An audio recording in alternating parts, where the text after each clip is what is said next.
जय श्री कृष्णा। तो आज के वीडियो में हम सुनेंगे बरूथनी एकादशी की व्रत कथा। यह व्रत न केवल हमारे जीवन में धर्म और भक्ति का प्रकाश लाता है, बल्कि हमारे समस्त पाप भी नष्ट कर देता है और हमें प्रभु की अनंत कृपा से अभिषिक्त करता है।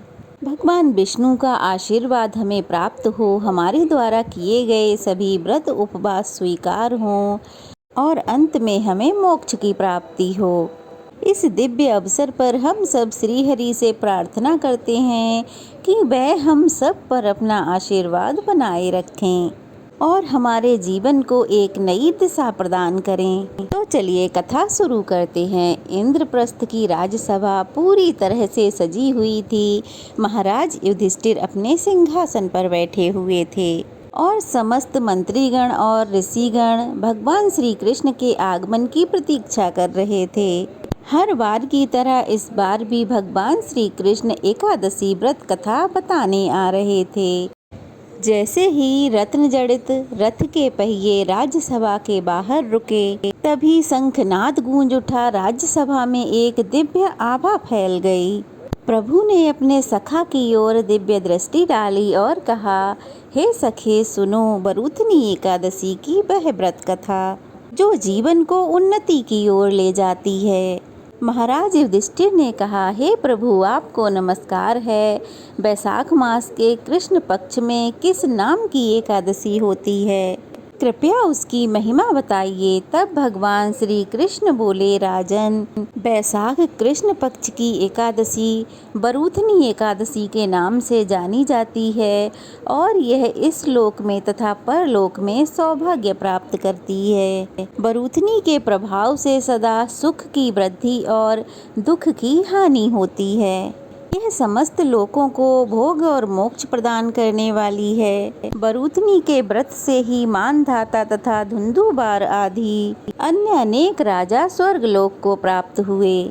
जो 10,000 वर्षों तक तपस्या करता है, उसके समान ही फल व्यक्ति बरूथनी के व्रत से प्राप्त कर लेता है। हे राजन, घोड़े के दान से हाथी का दान श्रेष्ठ है और भूमि दान उससे भी बड़ा है। भूमि दान से भी अधिक महत्व तिल दान का है और तिल दान से भी अधिक महत्व स्वर्ण दान का है और स्वर्ण दान से भी बढ़कर अन्न दान है, क्योंकि देवता, पितर और मनुष्यों को अन्न से ही तृप्ति होती है। विद्वान पुरुषों ने कन्यादान को भी अन्नदान के समान ही बताया है। कन्यादान के बराबर ही गाय का दान है।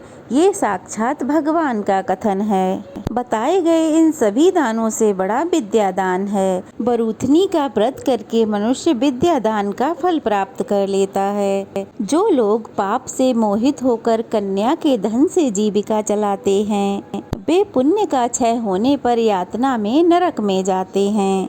इसलिए सर्वथा प्रयत्न करके कन्या के धन से बचना चाहिए। उसे कभी भी अपने काम में नहीं लाना चाहिए।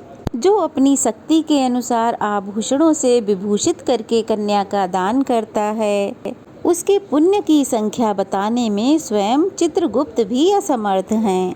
बरूथनी एकादशी का व्रत करके मनुष्य उसी के समान फल प्राप्त करता है।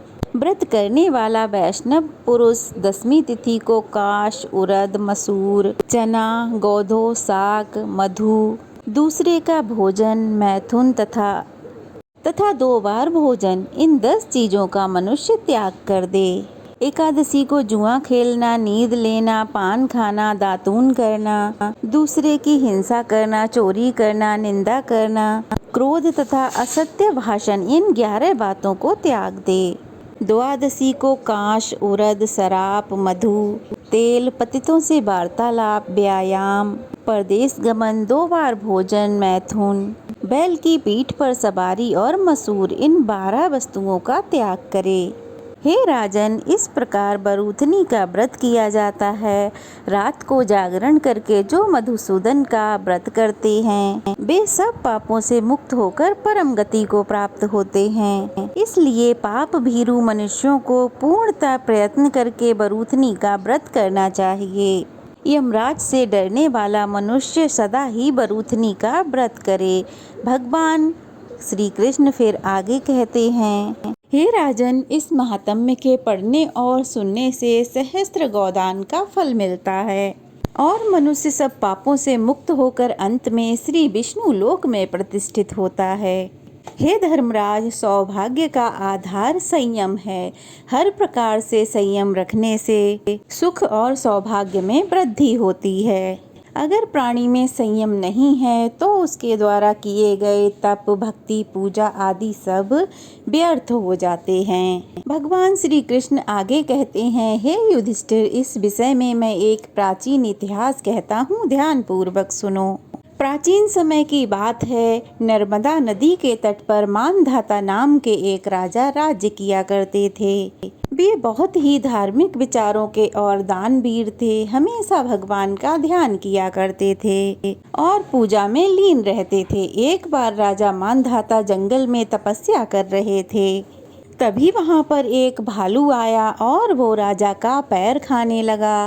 पैर खाने के साथ ही वह पैर को घसीटकर जंगल में ले जाने लगा। राजा भालू के पैर खाए जाने से पूरी तरह से घायल हो चुके थे और स्वयं की रक्षा करने में असमर्थ थे। तब राजा मानधाता ने अपनी रक्षा करने के लिए भगवान विष्णु से प्रार्थना की। तब भगवान विष्णु ने अपने चक्र से उस भालू को मारकर राजा की रक्षा की। लेकिन जब राजा ने अपना पैर देखा तो और भी ज़्यादा दुखी हुए और भगवान विष्णु को याद किया। तब भगवान विष्णु उनके सामने प्रकट हुए। तब राजा ने पूछा, हे प्रभु, शारीरिक और मानसिक कष्ट से कैसे मुक्ति पाई जा सकती है? तब भगवान ने कहा, हे राजन, यह तुम्हारा पूर्व जन्म का अपराध था। अब तुम मथुरा जाकर बरूथनी एकादशी का व्रत रखो और वहां जाकर मेरे वराह अवतार की पूजा करो। तब तुम्हारे इस व्रत के प्रभाव से सभी अंग पहले की तरह हो जाएंगे। तब राजा ने भगवान को प्रणाम किया और मथुरा चले गए। मथुरा जाकर वहां भगवान की श्रद्धा पूर्वक पूजा आराधना की। फिर एकादशी आने पर उन्होंने बरूथनी एकादशी का व्रत किया। उस व्रत के पुण्य प्रभाव से उन्हें उनका पैर वापस मिल गया। उनके सभी अंग पुनः पहले की तरह हो गए और इस तरह से उन्हें अपने शारीरिक और मानसिक सभी दुखों से छुटकारा मिल गया। भगवान श्री कृष्ण ने जब बरूथनी एकादशी का फल प्रतिपादित किया तो भगवान युधिष्ठिर ने उसे अपने हृदय से ग्रहण किया। उन्होंने कहा, हे माधव, आपके वचनों से मेरे समस्त संदेह दूर हुए। मैं इस व्रत का पालन करूंगा और अपने राज्य में इसकी परंपरा स्थापित करूंगा। इस प्रकार यह धर्म वार्ता समाप्त हुई, जो मोक्ष और धर्म का मार्ग प्रकाशित करती है। एक बार सभी प्रेम से बोलो, भगवान श्री कृष्ण की जय। आज के दिन जितना हो सके भगवान की कथाओं लीलाओं का श्रवण करना चाहिए।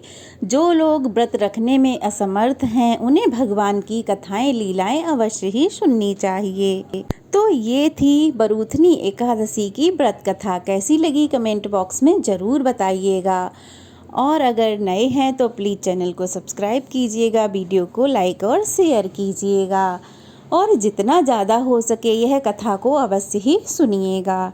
जय श्री कृष्णा। राधे राधे।